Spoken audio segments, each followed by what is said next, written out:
Yo, what's up, guys? It's Primetime Poulton. As you can see, I'm solo today.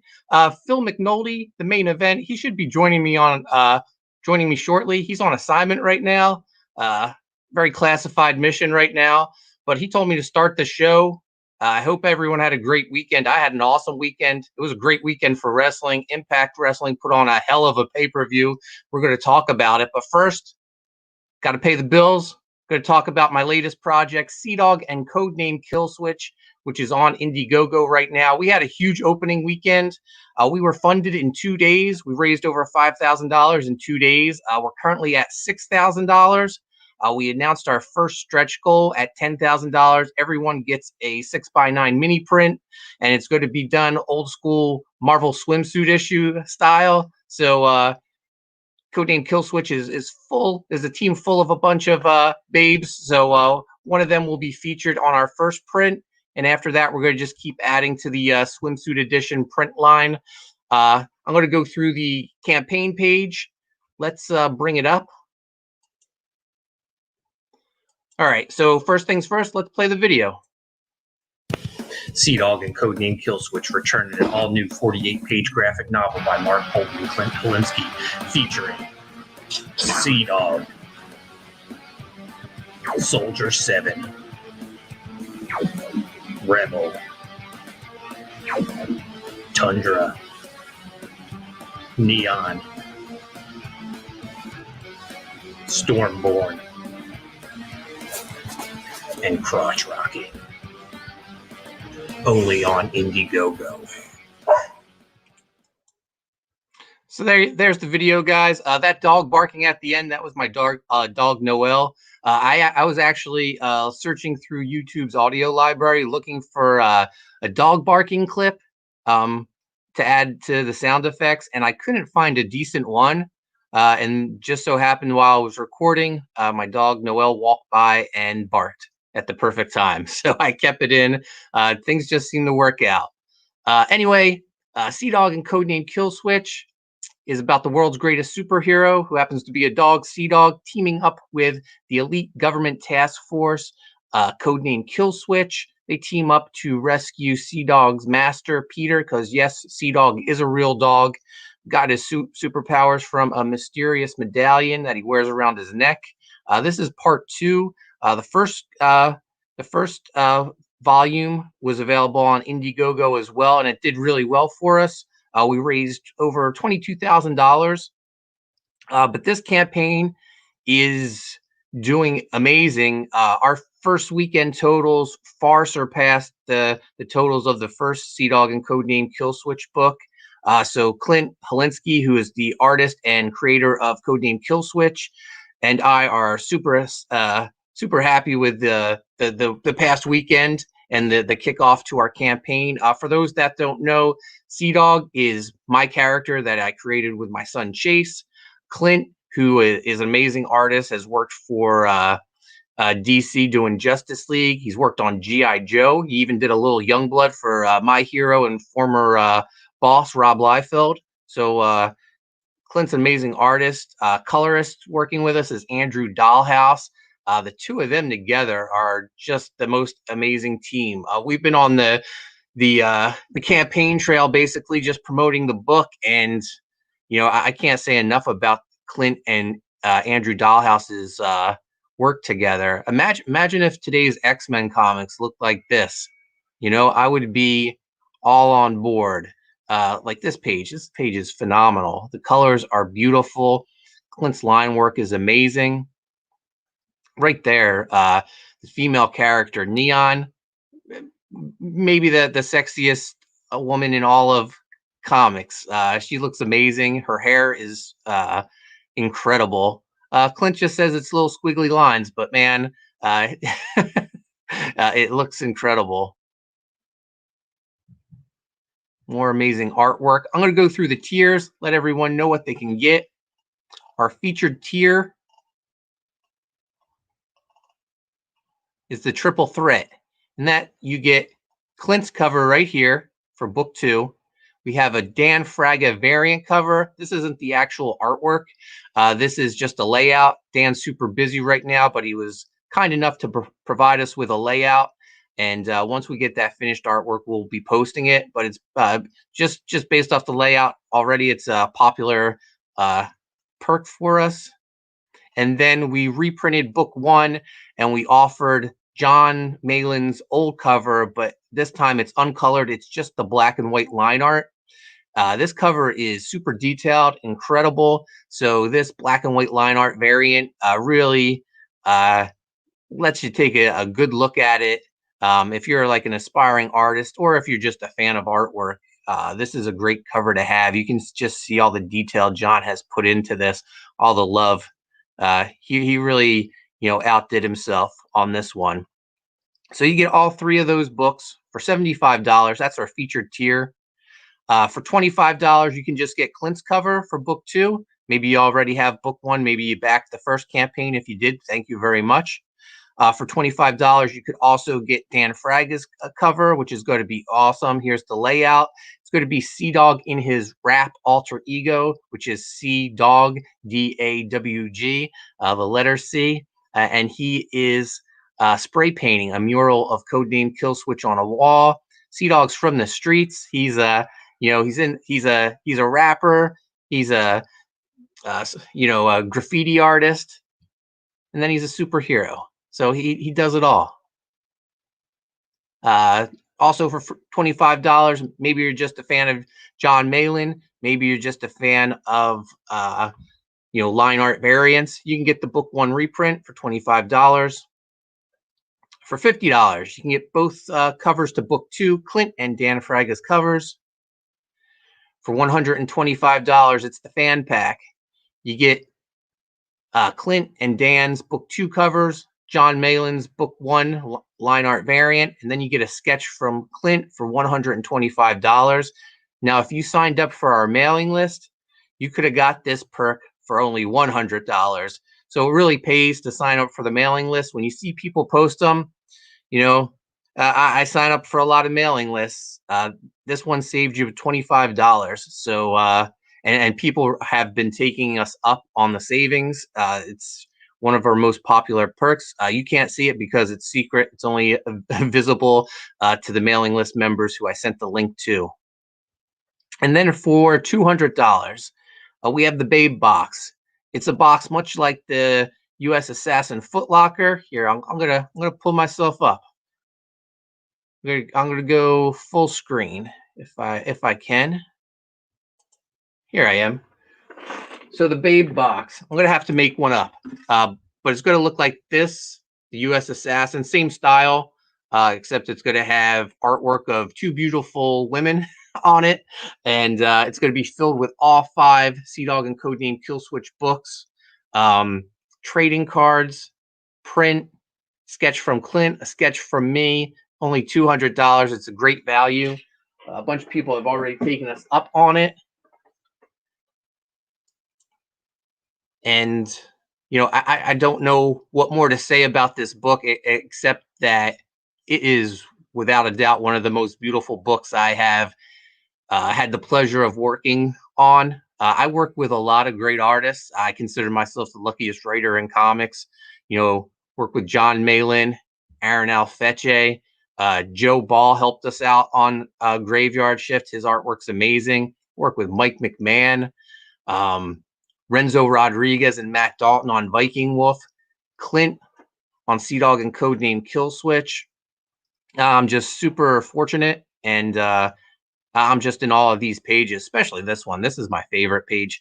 Andrew's colors are just amazing on this. Here's a new villain that we're featuring in the book. She's squaring up against fan favorite character, Crotch Rocket. I just love Crotch Rocket's pose. He looks so big and bulky in this. This is straight 90s, pure 90s joy for me. I love it. More Rebel, some black and white artwork. Here's a big double page spread of Stormborn facing off against a dragon. So there you have it, guys. Sea-Dog and Codename Killswitch 2. I thought Phil would be here. He's still not with us, so I'm going to get underway. I'm going to start the Impact review. Hopefully Phil will be back with, he's my AEW guy. So if not, I'll just go from talking Impact to talking Hard to Kill to Impact pay-per-view. But first, we're going to talk their go-home show that led into Hard to Kill. This was last week's Impact show. The last show with Josh Matthews and Madison Rayne as the broadcast team. I know there was a lot of, I guess, a lot of hate towards Josh Matthews. I always enjoyed his commentary. I actually was a fan when him and Matt Stryker were the commentating team for WWE's version at VCW. I thought they were great together. And I always enjoyed Josh. I actually liked his heel run at Impact when he was feuding with Jeremy Barash. I was actually hoping he became more of an on-screen character and became the modern day Bobby Heenan and had the Josh Matthews family. I thought that would have been a lot of fun. Could have had Bobby Lashley as his big heavy. Anyway, last week's Impact starts off with a knockouts matchup. We have Taya Valkyrie squaring up against Kimberly. Kimberly has Deonna Perazzo with her. What's going on with Taya Valkyrie? She's after Deonna. She's the top female star in Impact Wrestling. Is she on her way out because she loses to Kimberly? She gets distracted. Kimberly gets the roll-up pinfall. Now, maybe they're just trying to make her look like the ultimate underdog going into her title match with Deonna at Hard to Kill. But looking at the results, no, that's not the case. We'll talk about what happens at Hard to Kill later, but Taya loses this. I don't know. Phil and I, every time we see like Jordan Grace or Taya or Rosemary or someone lose, and they lose to someone they shouldn't be, we're like, oh, their contract's up. and it hasn't been the case. So I don't know. Maybe this is a long form storytelling for Impact. But I don't know. I feel like going into Hard to Kill, going into her title match with Deonna Perazzo, Taya should have been winning this match. Next up, we have a segment on the bus with Kenny Omega and the Good Brothers. They're hyping up the Hard to Kill pay-per-view. I'm really enjoying this. I love Don Callis with them as the Invisible Hand. Don Callis is a great heel. He's always been a great talker. If you're an older fan, you remember him as Cyrus the Virus on ECW. He was also the Jackal on WWE during the Attitude era. He was actually part of the Truth Commission. His original gimmick, he was military wearing a beret. Then he sort of broke out and dropped the military shtick, added a leather coat, started wearing like a little jewel between his eyes, and became this cult-like leader to the Truth Commission. He was fantastic back then. But anyway, we get a little segment with them, go to commercial break. Then we get a paid ad by Tony Khan and Tony Schiavone. These two are great together. Tony Schiavone is one of the, I don't know. He's just hilarious. If you listen to his podcast, What Happened When, he's fantastic with Conrad Thomas. Tony Khan showing a lot of comedic chops in these segments. He's healing it up, always hinting at that maybe he should just buy Impact Wrestling. That would be something, wouldn't it? If he bought Impact Wrestling and it became like the second brand to AEW, maybe they could even have this, Super Bowl, pro wrestling Super Bowl that people have always wanted, where it's, company versus company. Anyway, after the break, we get a video package of Sami Callihan versus Eddie Edwards. This is a feud of the ages. Speaking of Eddie Edwards, my new book with Eddie, An American Wolf in London. It's another Eddie Edwards story, the kids graphic novel. It's available. It goes on sale February 2nd. You can pre-order it now on Amazon, Barnes & Noble. Super proud of this book. Eddie and I worked hard on it, and it's nice to finally get it out there. It's been done for, I want to say, like 4 months it's been done. The publisher has just been affected by COVID and finally got it out for us. So I'm super excited about that. Next up, we get Chris Bay teaming up with Rohit Raju versus Manic and Suicide. Now this, I was scratching my head. Last week they were hinting at, I feel like they sort of promised us Rohit and Bay versus Manic and TJP. But now it became Manic and Suicide because TJP and Manic don't get along. I thought they would have just did something haha, like put Swoggle in the Manic outfit, or AC Romero, something ridiculous. But no, they went with Manic and Suicide. TJP, originally Suicide. Hogan tells him to take the mask off. Or no, they get the name changed to Manic because when Hogan and Bischoff joined, they didn't want a character named Suicide. So Suicide became Manic. Then Hogan convinced TJP to take the mask off. And then when he joined up with James Storm, he put the mask back on with a new look. And that's like the current Manic look. Anyway, Rohit and Chris Bay, they get the win. They're gearing up for their three-way, where it's Bay, Rohit against X Division champ Manic at Hard to Kill. We go to commercial break. Backstage, Taya is upset about losing to Kimberly, as she should be. She shouldn't be losing to Kimberly. Rosemary and Crazy Steve say they will have her back at Hard to Kill. That's right. The K's back together, which is awesome. They have a great song. Crazy Steve really hasn't been doing too much. He was involved in the TJP Manic storyline. He had a bigger part in Wrestle House, but it's good to see him back with Rosemary. Next up, we get Diener versus Tommy Dreamer. Diener has EY and Joe Doring with him. They're called Violent by Design, VBD. It's not a bad faction name. It's not the best, but it's not bad. I really like this group together. I like Joe Doring in his fur coat and cowboy hat. He just looks like a badass. I think if Phil was here, he would be dismissing Joe Doring. He's not a fan, but I am. Anyway, this match gets thrown out. There's too much interference. Rhino and Doring get ejected, and then EY and Cousin Jake get involved, and the referee just has enough, and he throws the match out. EY hits a pile driver on Tommy Dreamer. EY's doing some of his best work. These prison cell vignettes have been awesome. He's just been on fire since he returned to Impact Wrestling. Then we get Tennille versus Rosemary. Rosemary gets the win. This is when I think I jumped ahead. This is when Crazy Steve comes out to save Rosemary, and Decay is back together.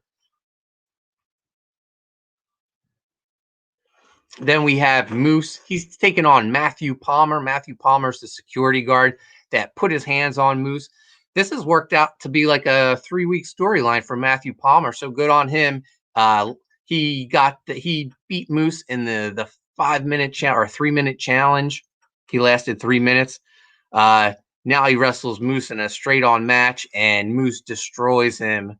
The referee has to stop the match.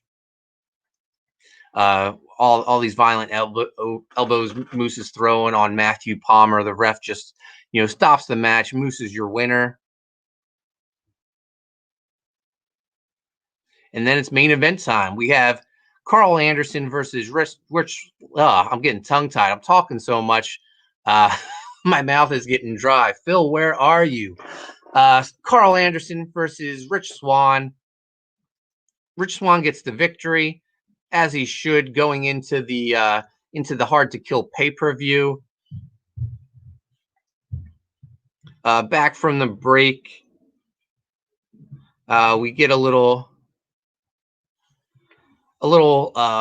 brawl going on. Rich Swann and the Machine Guns, they try to to get to the bus, but there's no one there, and the show ends on a brawl. That's their go home show. Great go home show for Impact Wrestling. My only hang up is Taya losing going into the pay-per-view, especially when she's contending for a title. Phil still isn't here, so I'm going to go into Hard to Kill. Let me pull up the results. Actually, I have the results right here. Let me add the banner. I have this new wireless mouse, but if I don't use it, it shuts off. So I have to turn it on and off. All right, new banner for Hard to Kill results. Here we go. So the pre-show was they offered a match on the pre-show. First, let me say, Hard to Kill. I know it's early. Pay-per-view of the year. I absolutely loved it. I loved everything about it. No gripes from me. New commentating team. The new team is Matt Striker and D'Lo Brown. I was a little skeptical. I love Matt Striker. He's awesome. I've loved him. I loved him on WWE's ECW. I loved him on I can't think of it. What's the Lucha Underground? Oh my gosh. I need Phil here. I loved him on Lucha Underground with Vampiro, and I love him now. He did some fill-in work working with Josh Matthews. Now he's the head play-by-play guy, and he has D'Lo Brown with me. D'Lo was the guy I was a little worried about. I've never really heard D'Lo do any commentating before. He was great. They brought a big match feel to every match. Every match they made feel important. They were fantastic. I'm looking forward to them being the announced team going forward. We have the pre-show match. It's Brian Myers versus Josh Alexander. This is a great matchup. I can't believe it didn't make the main card. Going into this, I thought, oh, Josh Alexander's going to win. You know, he's going solo. Ethan Page not with Impact anymore after this pay-per-view. A lot of controversy around him. But I figured, oh, they're going to start hyping up Josh Alexander, the walking weapon. He's going to get this victory over Brian Myers. But no, Brian Myers gets the win. And he was great. He used Josh Alexander's headgear against him. He like twisted it to blind him and then hit this lariat and got the pinfall. I was surprised about this. I'm happy, though. I'm a big Brian Myers fan. I love his podcast with Matt Cardona. He's on my fantasy roster. I think he's been the steal of the draft. He's gotten me a lot of points, a lot of victories. So Brian Myers gets the victory. Now we go into the main pay-per-view. Going to pull up the Hard to Kill results.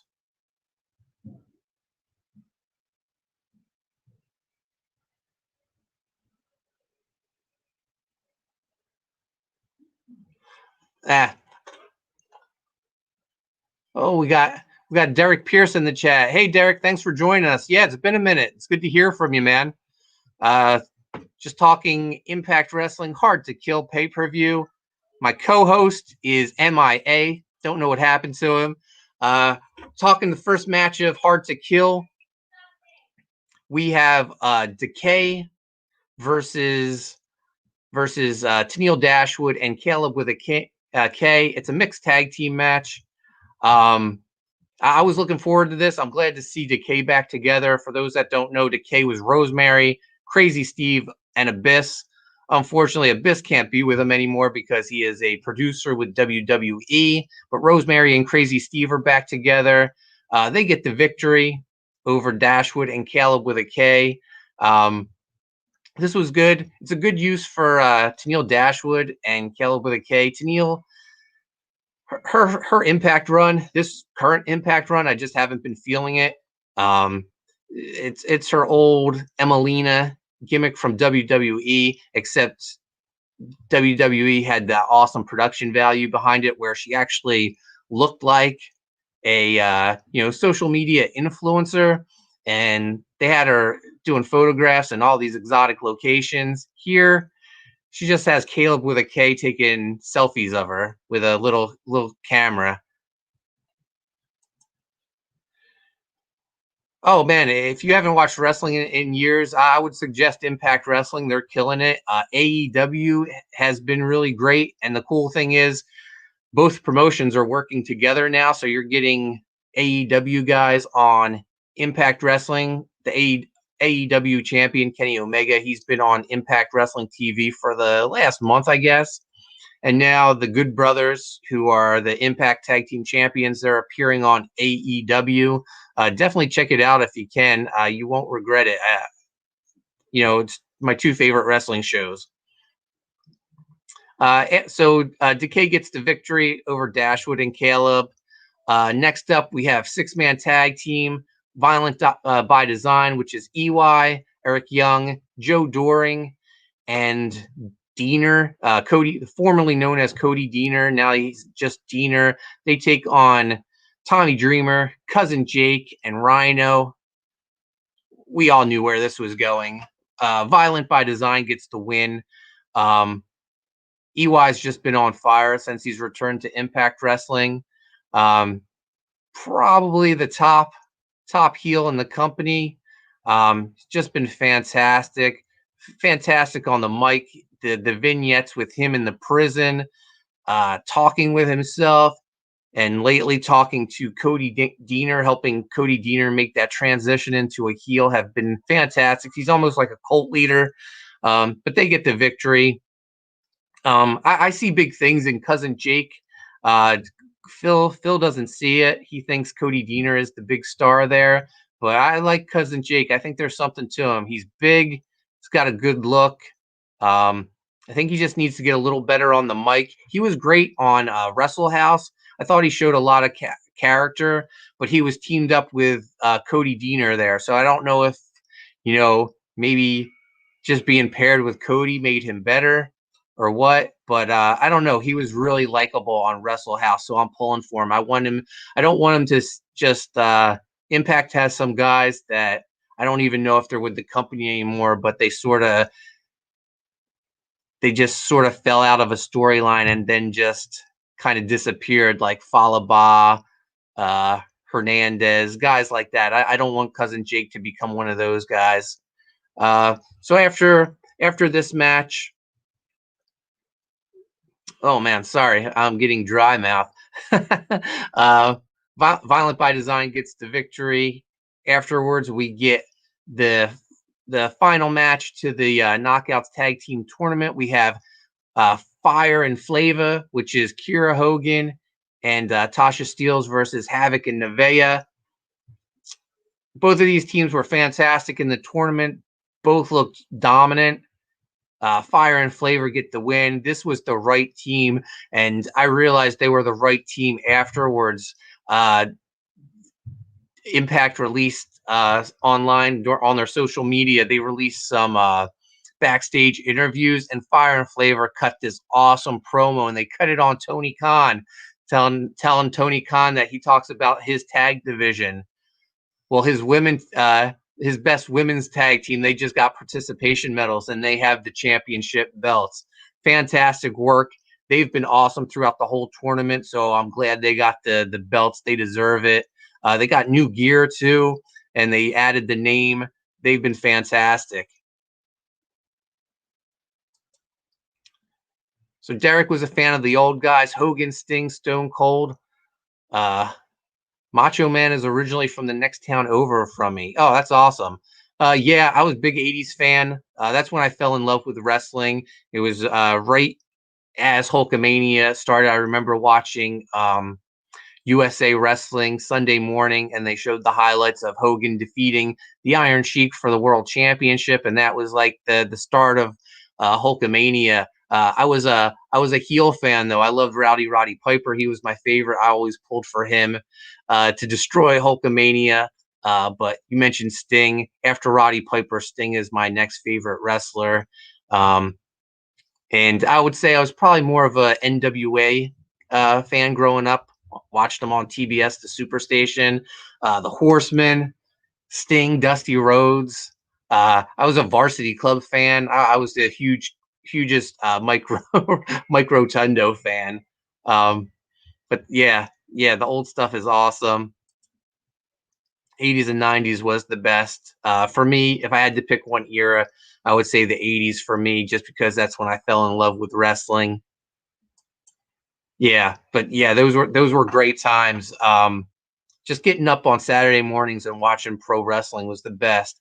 Now I don't even know if there's any wrestling on Saturdays. Someone needs to bring back Saturday mornings wrestling in a big way.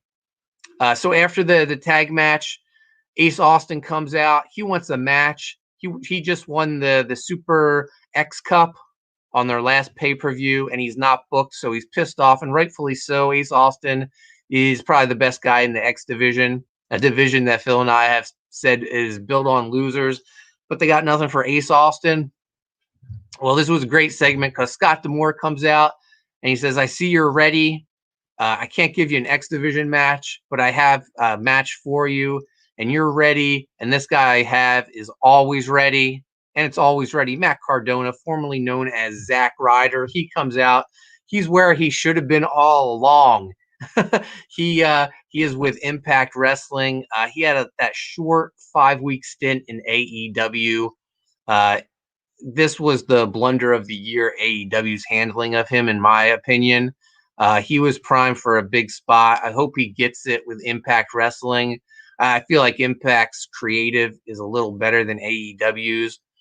And it's a smaller roster, so he's going to have a chance to shine. I think Matt Cardona is going to be a big star for Impact Wrestling. I'm pulling for him. He gets the victory. Madman Fulton interferes when he sees Cardona has Ace beat. So Matt's starting off with a victory. Good for him. I'm happy for him. Next up, we have the X Division title, Manic versus Chris Bay versus Rohit Raju. Rohit and Bay are teaming up, trying to unmask Manic because they feel if they can show he is TJP, he'll be stripped of the X Division title. Funny thing happens, though. Rohit does unmask TJP, and he has face paint on underneath. But it's obvious it's TJP. Even though he has face paint on. He just painted his face to look like his mask. Referee doesn't seem to care. He lets the match go, and TJP, or Manic, whatever you want to call him, he ends up getting the win. He's still the X Division title. This was weird. For weeks, they've been talking about, if Rohit can unmask Manic and prove that it's TJP, even though they look identical, they have all the same tattoos, he'll get the X Division title belt back. He does, and still nothing. Like, he doesn't get the belt back. In fact, he loses. It's ridiculous. Derek got to meet the $1 Million Man about 10 years ago. Nobody was in line to meet him, so we got to chat a bit. Awesome guy. Yeah, $1 Million Man is probably one of the all-time best gimmicks. There was a rumor. I think even Bruce Pritchard confirmed it. Before Ted DiBiase was the $1 Million Man, there was a chance that Ric Flair was going to defect from NWA and come to WWF, and Bruce said more than likely Ric Flair would have been the $1 Million Man if he hadn't had gotten cold feet and stayed with NWA for the time being. But could you imagine anyone but Ted DiBiase being the $1 Million Man? The guy's laugh for it is iconic. Those vignettes with him paying people off. Everyone has a price for the $1 Million Man. He's awesome. One of the best characters of all time. All right, I'm going to slide into the second half of results for Hard to Kill. We have our women's championship match. Deonna Perazzo defending against Taya Valkyrie. Taya lost going into the pay-per-view, lost to Deonna Perazzo's friend, Kimberly, which I thought was kind of a head-scratcher for me. She had I don't know. You're trying to build someone up for a title match. You would have her going in hot to the match. It makes me think, is Taya Valkyrie leaving Impact Wrestling? I'm further convinced she's leaving because Deonna Purrazzo gets the clean victory. Not only clean victory, but it's a submission victory. Taya taps out. There's no shenanigans. There's no screw job. It's a clean victory. Deonna's been beating everyone, all the top females. She beat Jordan Grace, clean victory tap out. Now Taya. Who's left in this division? The only thing I can think of is there's a redemption storyline for Jordan Grace, or Gail Kim has to come out of retirement. That would be something. Gail Kim versus Deonna Purrazzo, who's just been destroying everyone. I would love to see it. Gail Kim made an appearance at this pay-per-view. Her and Madison Rayne presented the tag titles to Tasha Steelz and Kiera Hogan. Man, please make it happen. Make Gail Kim come out of retirement. Or maybe they're bringing someone new in. I heard a rumor ODB's back, but ODB versus Deonna Purrazzo really doesn't do anything for me. I wouldn't mind seeing Taryn Terrell come back. They just need some new opponents for Deonna Purrazzo. She's been laying waste to everyone in the Knockouts division. Oh, we got Todd here. Todd, thanks for joining us. I love seeing the Bullet Club reunited in Impact and AEW. So do you think Marty Scurll will go to AEW? Todd, so I talked about this last week. I actually think Marty will make a stop at Impact first. I don't know. I feel like Impact will want him to do something else before he comes in, just because of whatever the allegations against him with the Me Too movement, that ROH took him off TV and then ended up releasing him. I would like to. I think he's going to make a stop at Impact first. Maybe team up with the Good Brothers and Kenny over there for a short run, and then join all his friends in the Elite over on AEW. But yeah, I think it's going to happen. I think Marty's going to eventually end up there. I want it to happen. I'm a big fan of Marty Scurll. I was a big fan of what he was doing with Ring of Honor. They had a big free show in Baltimore as a thank you to their fans last February. Oh, wow, it's almost a year ago. I went to that show. It was fantastic. I loved Villain Enterprises with Marty, Flip Gordon, who's now part of the U.S. Assassin team. So yeah, definitely a big fan. I want to see him somewhere. I want to see him on Impact. I want to see him on AEW. But yeah, Deonna Purrazzo, she's beating everyone. She's beating everyone clean. Now that's like how can you hate her when she beats everyone clean? It's weird booking for a heel. Next up, we have the cinematic match: Ethan Page versus his alter ego Karate Man. Now, there was a lot of controversy about this match online. Apparently, Ethan Page was not happy with it. He wanted it to be on the level of like the Final Deletion. I thought this match was actually good. He was embarrassed by the production values of it. I mean, I wasn't expecting much from an Ethan Page versus Karate Man match, so I thought it was pretty good. But he was embarrassed by it. And the story is that Don Callis didn't even want it on TV. He wanted because he says no one can outdo the Final Deletion, so people should stop trying. And then Scott D'Amore apparently wanted Ethan Page to put over Josh Alexander on his way out and build Josh up, which made perfect sense. If the North is breaking up and Ethan Page is going to either, WWE or AEW, it would make sense to have him put over Josh Alexander. But instead we get this weird Ethan Page versus Karate Man match, and Karate Man gets the victory. He rips out Ethan Page's heart and apparently kills Ethan Page. Very weird. It just doesn't really do anything for anyone. Because Karate Man's not sticking around on Impact. Ethan Page is going somewhere else. I have a feeling he's going to end up in NXT. That's just my hunch. But yeah, Ethan Page wasn't happy with it. And apparently Impact Wrestling never wanted it to begin with. So it's weird that it even ended up on this pay-per-view. Next up, we have Barbed Wire Massacre. I was looking forward to this. Eddie Edwards is my guy. I already said we've done children's books together. He's a good dude. Whenever they went back when they were doing live shows, whenever they were in the area, he would invite me to pay-per-views or TV tapings. We did a signing out in Vegas together, and I got to stay for the week and watch their TV tapings. So he's awesome. I love him. My favorite wrestler. And he gets the victory over Sami Callihan. Sami pile drives him off the second rope through a piece of plywood with barbed wire. Eddie gets the pinfall when he puts Sami through, does a Masawa driver onto barbed wire. It was a brutal match. Sami had a Nintendo controller wrapped in barbed wire with almost like a whip that he was whipping Eddie with.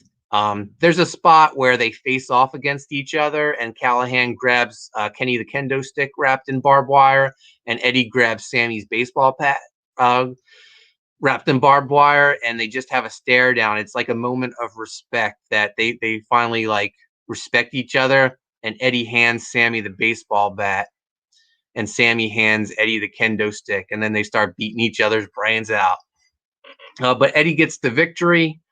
This feud, I believe, is over. I don't see it progressing anymore. I have a feeling these guys are going to become unlikely allies. I'm trying to think who you could see going up against the Good Brothers for the Impact tag titles. What if Sami Callihan and Eddie Edwards formed the unlikeliest alliance and went for him? Either that, or I think you need to take them off TV for a while. Excuse me, I've been doing so much talking without Phil here. I'm getting dry mouth. But yeah, no, this was an awesome match. Main event time now.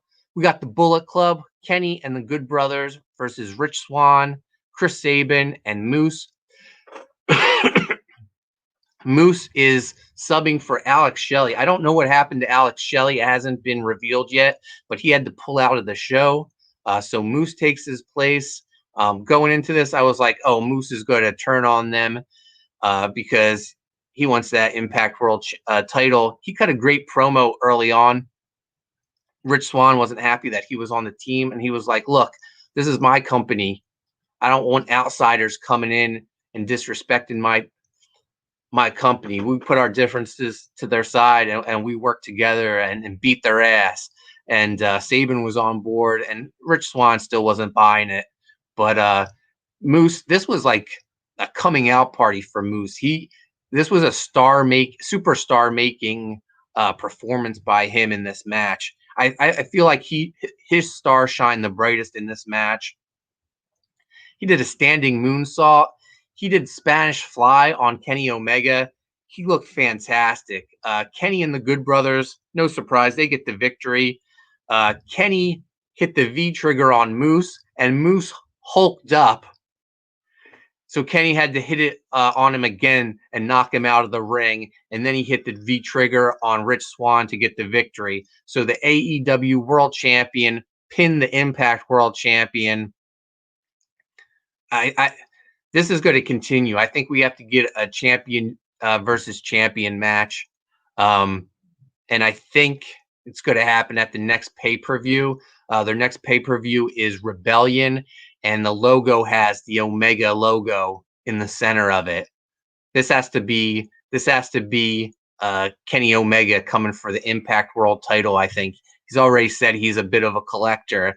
He wants to start collecting championships. I think he's going to get that championship from Rich Swann. And I think the real showdown is going to be Kenny versus Moose when Moose wins the Impact World title back.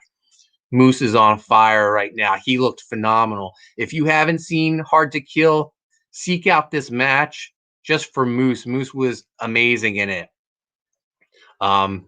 Just him and the showdown with Big LG, Gallows. Those two guys, you don't see two guys that big. facing off in a wrestling ring. And then Omega hitting the V trigger for the first time on Moose, and Moose just like hulks up. It's amazing. I've never seen anyone do that on the V trigger. This was a fantastic pay-per-view. Like I said, the commentating team of Matt Stryker and D'Lo Brown were fantastic. They're a welcome addition to Impact Wrestling. I'm looking forward to tonight's episode. The surprise appearance of Matt Cardona. Matt Cardona is part of Impact Wrestling. This thing had everything you would want. Great commentating, the surprises, new champions in Fire and Flavor as the new Knockouts tag team champions, and then star-making performances of Moose. Moose, this was his coming out party. I expect Moose to be Impact World Champion. I would say in the next 3 months. My prediction is Kenny Omega wins the Impact World title at Rebellion, and then Moose is the man who defeats Kenny Omega. That's just that's what I think is going to happen. Anyway, that's it for this week. I'm not going to do AEW. Phil's my AEW guy, and he couldn't make it. I have a feeling he's not feeling well. But anyway, Phil, if you're out there watching, get well soon, buddy, and we'll talk next week. Anyway, I want to thank Derek. I want to thank Todd for joining the chat. I had a great time, guys. I'm going to go get some dinner. Anyway, thanks for joining me. And the Pod Gods, Mark and Phil, we'll be back next week. Thanks for watching, guys.